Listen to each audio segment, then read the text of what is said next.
Why did he cut her hair? Did you think that was weird? I didn't think But about then it. just clip back and he's like, Maybe and he like just clips like a perfect. Well, he did have amnesia. Maybe he was a stylist. We watched a movie. Yeah.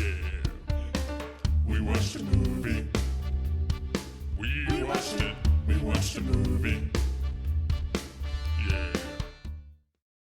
Hey guys, welcome back to We Watch a Movie. I'm Jay, this is Mike, and we're talking about the Bourne.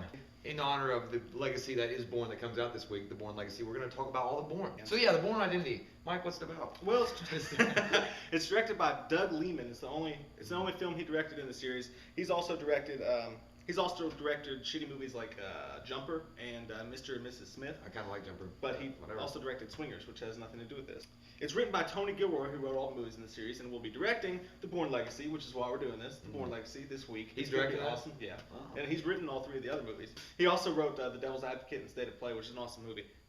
Yeah. But it's got Matt Damon, Franco Potente, and Lola. Franco Lola? Choose and Run, Lola, Run, and Blow. And Well, what? your mom.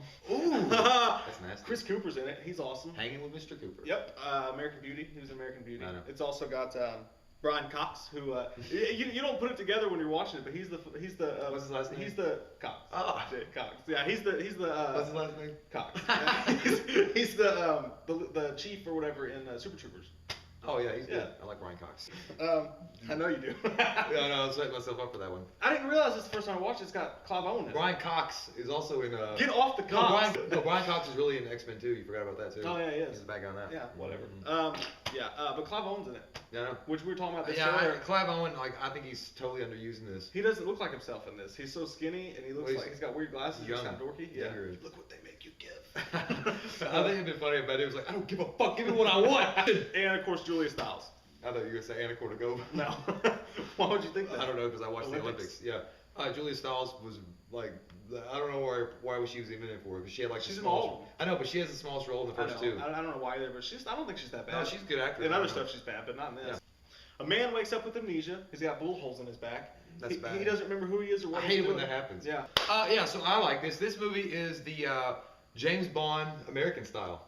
You bring up James Bond right out of the gate. I like that. I like what you do there. And you know, I I was didn't let thinking, him in. Jason Bourne, like you said, he's like James Bond, only he's more, I guess you'd say, realistic. He uses smart. So the thing I liked about it is he has a harder time than James Bond does because he has nobody to back him at all. He's trying to figure all this stuff out and just learning that he has all these skills to survive as a spy because he doesn't remember any of it, but they all start coming back to him. I love that how they shot the fight scenes. That was the first time I've ever seen fight scenes. I was like, damn. Like, they were awesome fight scenes. It was awesome.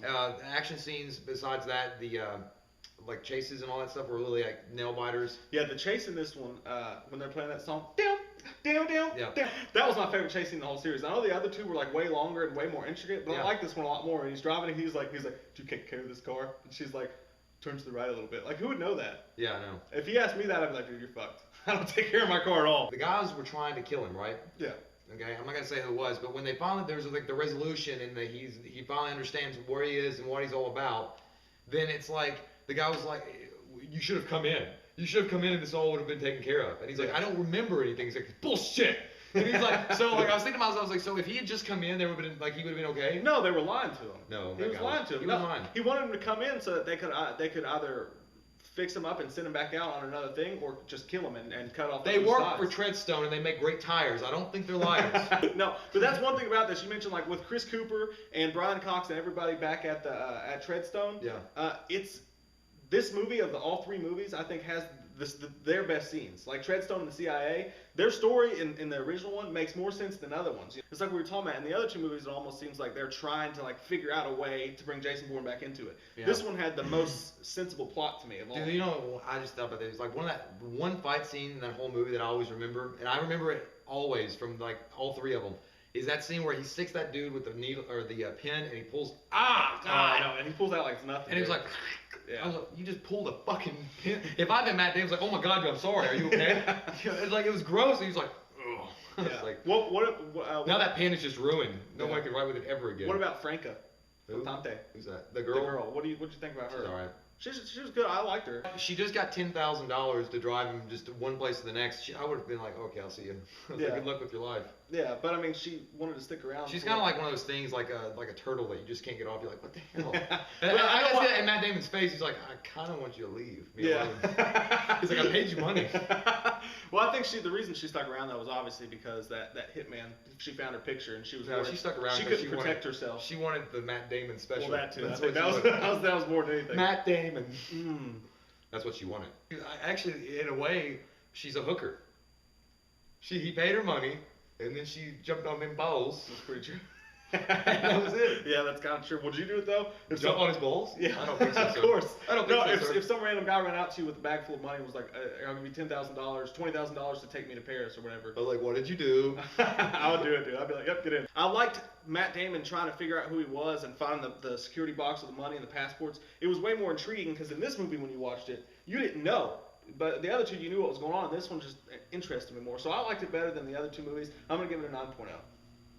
Also, I love the scene at the end. The scene with where Clive Owen and him finally meet. That's a great scene. That was awesome. I'm gonna give it an 8.0.